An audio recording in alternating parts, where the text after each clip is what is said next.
জনসম্মুখে তাদের মৃত্যুদণ্ড কার্যকর করা হোক, যাতে পরবর্তী সময়ে কোনো ব্যক্তি কোনো গোষ্ঠী এরকম অপকর্ম, এরকম শ্লীলতাহানি, এরকম সম্মানহানি কোনো কাজ না করতে পারে। আমরা এই ব্যাপারে সজাগ থাকবো, ছাত্র সমাজ সবসময় সজাগ থাকবো। আমাদের ভুরিয়ামুড়ি উপজেলাতেও আমরা সবসময় সজাগ থাকবো, যাতে আমাদের নারীদের সম্মানহানি না করা হয়, শ্লীলতা নিকরণ না করা হয়। এই ব্যাপারে আমরা সবাই সবসময় একযোগ থাকবো। সুতরাং আমরা আমাদের এই মানববন্ধন থেকে ঘোষণা করে দিতে চাই যে যারা দোষী তাদের যেন সর্বোচ্চ শাস্তি, মৃত্যুদণ্ড হয়। সংক্ষিপ্ত কথা শেষ করছি। আসসালামু আলাইকুম রহমতুল্লাহ। বিসমিল্লাহির রহমানির রহিম।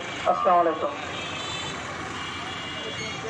যুগে যুগে নারীরা আমাদের বিভিন্ন আন্দোলনে জীবন দিয়েছে, ধর্ষণ হয়েছে, কিন্তু কোনো বিচার পাওয়া যায়নি। আজকে আমাদের মা বোনরা রাস্তাঘাটে তাদের ভয় নিয়ে বের হয়, কেন আমরা তা জানি না। আজকে আসিয়া ধর্ষণের পর সে কবরে, কিন্তু ধর্ষক কেন এখনো বাহিরে, এটা আমরা জানতে চাই।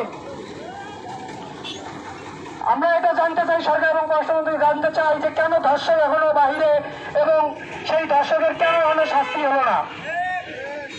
ধর্ষকের শাস্তি বাংলাদেশে মৃত্যুদণ্ড ছাড়া এর বিকল্প কোনো শাস্তি হবে না।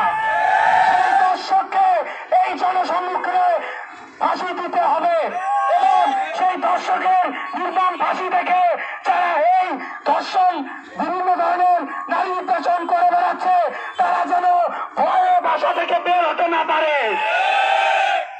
একটা শাস্তি বলে দিতে পারে বাংলাদেশের যারা দুষ্কৃতিবাজ যারা আছে তারা যেন এই ধর্ষকের শাস্তি দেখে তারা মনে করে আমরা যদি আরেকটা অপকর্ম চালাই তাহলে ওই তার মতো আমাদেরও ব্যবস্থা গ্রহণ করবে এই দেশের স্বাস্থ্য সমাজ এবং জনগণ।